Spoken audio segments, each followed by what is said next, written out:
Easy people, welcome back to my channel at Big Steve MCFC.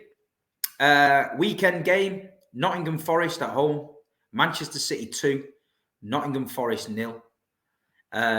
Game of two halves, really. First half, solid, dominant performance, passed the ball, probably better than I've seen this season. Never looked like struggling, always in control. First goal, Phil Foden, who's having a tremendous season, finishes off a 46 pass move. Yep, you heard it right. 46 pass move to smash the ball low into the corner. Great work by Kyle Walker on the cross, and Foden with a finish. Great technique. Absolutely dominated the play. I mean, Forest was struggling getting out of their own half. You know what I mean? It wasn't even a contest. They were dug in deep. They were chasing shadows.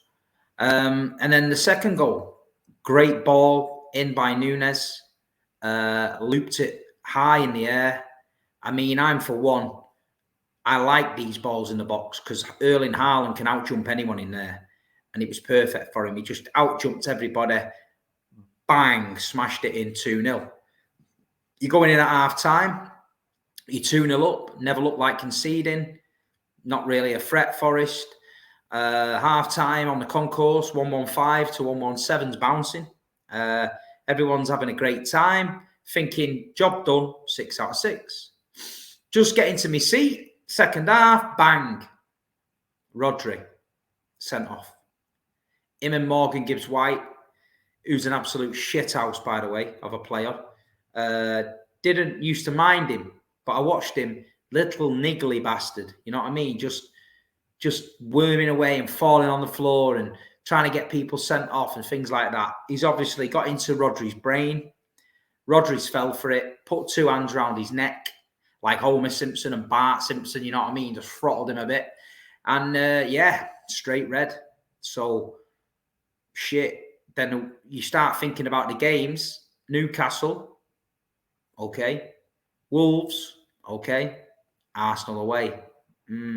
Yeah, could have really done for Rodri for that. But I'm confident, you know. I'm confident we can go to Arsenal, get a result. We're not a one-man team. The last time we lost Rodri in a big game was Man United at home last season, and we won 6-3. So Pep will come up with a system, whether he plays a double pivot, Calvin Phillips, Kovacic, something like that. You know, we don't know, but I guarantee you Pep will have something in place for Arsenal away where, you know, we'll be going there to get the win. Not a draw, a win. And then that was it. Then backs to the wall. Forest seen the glimmer of hope, started to push forward a little bit. City made some defensive substitutions, took off Doku, Alvarez, etc. Probably would have kept Doku on me just for that outlet, you know, with the pace to get us up the pitch.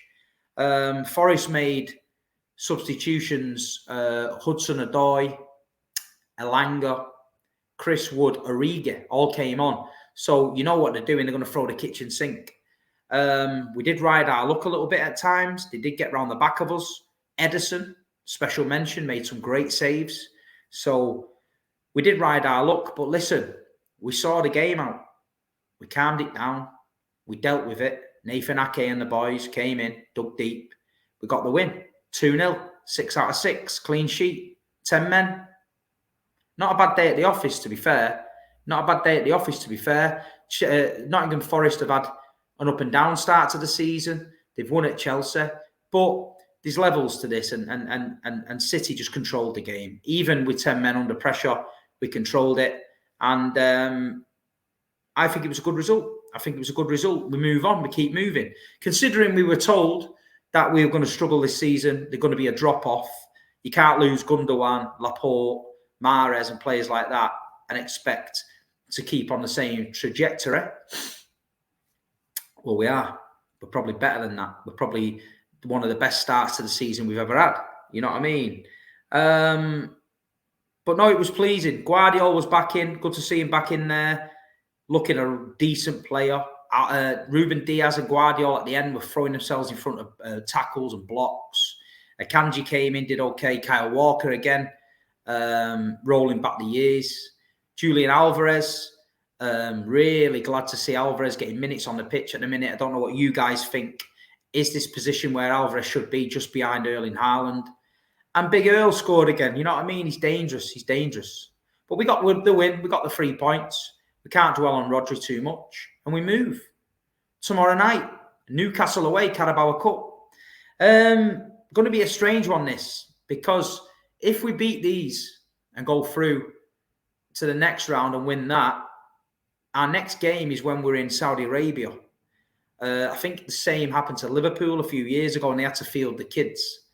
Now, I don't know if Pep's thinking, you know, can we get to that point and field the kids? It'd be good experience. Or is he going to think, you know what, this is one cup competition we can sacrifice?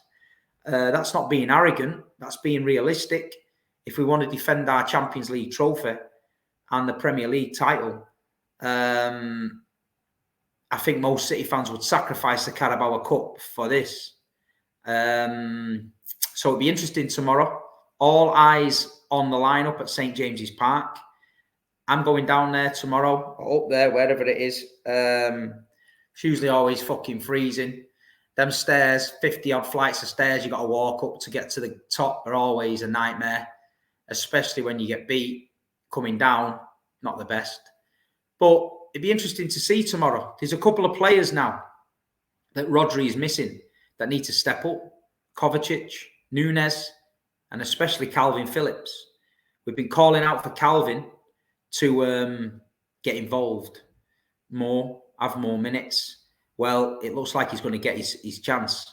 He needs to be our Rodri. He needs to come in now and prove to the manager and the fans why we bought him. You know what I mean? So we got to get behind him. We know he's not Rodri, so don't expect Rodri-esque things. He needs to come in, do a job, make sure we don't lose. So I'm all up for Calvin Phillips coming in, rattling a few cages, playing it nice and simple and growing into it. He's got Newcastle tomorrow to get some minutes in his legs. Wolves on Saturday. And then the big one, a couple of weeks, Arsenal, Emirates. If you want to be involved, Calvin, now's your chance. Mateus Nunes, again, with an assist. Thought he moved around the pitch very, very well. Keeps the ball moving nice and simple. Likes to put a bit of a challenge in as well. He's not scared of that. I think he's going to be a great player. I do. I really think he's going to be a good player. Once he finds his feet and his role in the club, I think Nunes will be one of the signings of the season. Good to see Jeremy out wide again. Doku, love a bit of pace. Love that little drop of the shoulder and bang, get in the box. Love all that. Played really, really well. And Jack Grealish. Jack got minutes. I don't know if you see my Instagram, but I met Jack after the game in his box. He gave a signed shirt to the auction for my friend Dreyer that passed away. We're doing an auction on his funeral. Anyone who knows Dreyer, the funeral is the 13th of October at Blakely Creme around midday. So if you want to go down there, it's going to be a big one, I think. Go and pay respects to Dreyer. I know he knew a lot of people from everywhere. So it's the 13th of October, Friday the 13th. Only Dreyer can have a funeral on Friday the 13th. But there's plenty going. Loads of Man City shirts, wear blues, flares, all sorts happening. So, yeah, big respect to Jack Grealish for donating a shirt. Big respect to Rico Lewis for donating a shirt. And I believe Calvin Phillips has left me one as well. So, you know, these players, they are in touch with the fan base and you got to respect it. You got to respect it. But yeah, Grealish got some minutes. Looks like he's fit. Kovacic is back in training, I believe. So he could be getting minutes. So I wouldn't panic. I know there's a lot of Blues out there going to panic. You're missing Rodri for Arsenal. But listen, I've just watched Arsenal on Sunday in midfield and they had Basuma and Sarr against their midfield and they didn't dominate it. I watched them against Fulham. They didn't dominate. So listen, Kovacic, Nunes, Phillips, Foden, Nunes, Phillips, Kovacic, Phillips, whatever combo he goes in there, Johnny Stones, whatever, we'll deal with it. Don't worry, don't panic. You know, we're Man City. We're the champions. We're the treble winners. Rodri, he's massive. But we've got the best manager in the world. He comes up with these plans. Don't forget we're missing the best player in the league, Kevin De Bruyne. already. Are we coping? Yeah. Have we won 6 out of 6? Yeah. Have we won the Super Cup? Yeah. Did we have De Bruyne? No. So don't worry. Don't worry about it. But Newcastle tomorrow, very hard to predict a lineup. I believe Pep's going to play Calvin Phillips. He needs to. I think Ortega will start in net. I can see Akanji, Ake, maybe it's a centre-back pairing. Maybe Guardiola on the left and maybe Rico on the right. I reckon Calvin Phillips in the middle with Nunes and maybe Foden. And then I think Grealish will get some minutes. The striking option is very, very hard. I don't know if he's going to play Haaland and risk him or he's going to play Alvarez and risk him. They're both now starting. So it's not even a case of Haaland can drop out, Alvarez go in. They're both starting. Maybe he gives a half to Haaland, half to Alvarez. Maybe he gives a half to Grealish, half to Doku. That's how he might play it. You know what I mean? Because it's going to be tough tomorrow. Newcastle are on the back of putting 8 past Sheffield United, so they've got the tails up. This is a competition Newcastle can realistically go late in and win. So I'm sure they're going to be on it a little bit more than us. But you've got to respect the fans. We're going up to Newcastle tomorrow. The sold the away end out. We're getting behind the boys. We want a performance, you know what I mean? We want a performance from the lads. We don't want to go there and go out in a whimper. We want to give it our best. Oscar Bob, people like that could make starts, you know what I mean? Maybe, starting Oscar Bob, maybe come on second half. We don't know. 1 or 2 academy players who have not yet, made a debut, could make a debut. But it's down to the manager. It's down to the manager what he thinks. And like you say, if we get through this next one, I think the next round's October the 30th. And then the quarterfinals of the Carabao Cup is 18th of December. We play our first semi-final in Saudi on the 19th. So I don't know how they're going to play it. But not a lot of news coming out of City this week. Me personally, I went down to London yesterday. We filmed an episode of 11 for Lad Bible. It was me against Turkish, Man City v Arsenal. We had to do a combined 11 ahead of the game in October. All I'm going to say is, if you watch it, it's criminal. Turkish has now got a solicitor on standby, and when it is being broadcast, he will be arrested and sent to prison for some of the things he said. That is all I'm going to say. But that's Lad Bible, episode 11, me versus Turkish, combined 11, Man City and Arsenal. Definitely watch it. And then today, I received a package in the post, right? I don't know if you're on Instagram, but go on my Instagram and look at my story. And when you opened it, it was Gary Neville's voice telling me, you are a very special football fan. And I am sending you this teapot. And he sent me a teapot so I can have a cup of tea and watch his new podcast, which is out tomorrow on YouTube, called Stick to Football. I think it's Roy Keane, Gary Neville, Ian Wright, and a couple of the women footballers doing a podcast. I believe it's quite good. Obviously, I am signed up to the overlap now, so Gary sent that out to me to push it. So if you're a fan of Neville, Keane, Ian Wright, or the women's game, tomorrow, YouTube, on the overlap channel, there's a new podcast called Stick to Football. And often I say that to Gary Neville, stick to football. He likes to go on his little rants about politics or Sheikh Mansour's finances, etc. He just muddies the waters when he does that. So he's better off to stick to football. But anyway, people, not done a lot other than that. I'm off to Newcastle tomorrow. If you see me at Newcastle, come and say hello.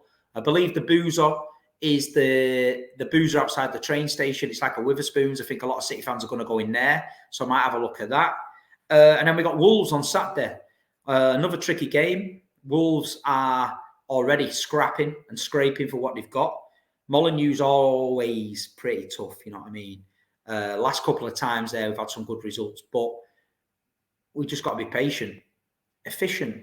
See me word of the year, efficient. Every game at the minute, what are we? Efficient. So that's Big Steve's word, efficient. Another little mention. I upset the Arsenal fans this week. I'm so sorry for that. I'm not really. All them Arsenal fans this year that sent me DMs, you're going to get fucking hammered. You're shit. Man City are finished. Arsenal are coming to take your league title. You are scared of Arsenal, Big Steve. You're rattled of Arsenal, Big Steve. You're going to lose this. You can't cope with all these fixtures. We're going to win it again. North London is red. The Premier League, all that shit that I got last year, yeah, we'll see in May. We'll see in May. That's what I used to say to him. We'll see at the end of the season who's lifting the trophy on Match of the Day at the end. But he got better than that. He got better than that. Because apparently you're not allowed to mention Arsenal anymore. Because if you do, you're obsessed. Doesn't work like that, lads. If you go 250 days top of the league and you bottle it, after all the shit you've said, you're going to get mentioned. And I'm going to mention you because if Manchester City had bottled the league, you'd be all over me like a rash. So let's keep it consistent. I know you like getting personal, calling my bald head. You know, you're a big lad. You know, you think you're this, you think you're that. All that shit. I can handle all that. I'm a big boy, you know what I mean? But you can't handle the fact that your end of season photograph, was there a Premier League trophy on it? No. Was there a Champions League trophy on it? No. Was there an FA Cup? No. A Carabao Cup? No. Okay, what about Europa League? No. Conference League? No. Charity Shield? Yeah. Anything else? Yeah. A dog. A black Labrador. What did Manchester City have on theirs? FA Cup? Yeah. Champions League? Yeah. Premier League? Yeah. Super Cup? Yeah. Any dogs? No. So don't come ripping me all season about what you're going to do to us and how Manchester City are finished, and then at the end of the season end up with a charity shield and a dog on your picture, and don't expect anybody to say anything, and don't expect me to banter you back. Not all Arsenal fans, not all of them. A lot of the real Arsenal fans know what I think about Arsenal. They know about what I think about Arteta. And that's why my dialogue with them is different to you trolls online. But you little trolls that get rattled because Big Steve dared to mention Arsenal and a dog. Then they tried to turn it into like, you don't like dogs. Never said I don't like dogs. I love dogs. When I come to the Emirates, I'm bringing a 4-pack of pedigree chum and one of them squeegee dog toys for the dog. I'm going to drop it at reception. On behalf of Manchester City Football Club, there's a 4-pack of pedigree chum with gravy. Yeah? Not the cheap shit from Aldi. Pedigree chum with gravy and a dog toy on behalf of Big Steve and all the City followers for the dog. We love dogs. You know what I mean? But relax. It's banter. Chill out. You know what I'm saying? Anyway, people, that was my Nottingham Forest match reaction and a little bit on Newcastle and Wolves and the dog. Woo! Calm down, win. Imagine calling the dog win when you didn't win. Fuck, you know. Anyway, listen, love me in the comments. Just get in there and rattle them up. You know what I mean? Psychological warfare. It's already started. It's already started. But listen, thanks for following my channel. Listen, big respect to everybody that's been buying Nigel's book, To the Blue Moon and Back. Get it on Amazon now. The best-selling Man City book. Nigel's Journey to the Blue Moon and Back. It's unbelievable. Yeah. Includes the treble. All that. So thanks for buying that. I spoke to him at weekend and he's buzzing with the amount of sales he's had. So fair play. But listen, people, please hit the like button. Please share. Let's get Big Steve rolling again on here. The followers have stopped. I know it's my own fault for not putting too much content, but I don't want to spam you with too much shit. There's a lot of City content creators popping up now from everywhere. I don't even know them. Never seen them. Man City this, Man City that. You know, City this, City that. I looked at them. I don't even know who they are. I'm listening to. I ain't got a clue. But listen, we'll filter out the best from the worst, won't we? And I like to think I'm one of the best. So listen, thank you. Have a great night. See you soon.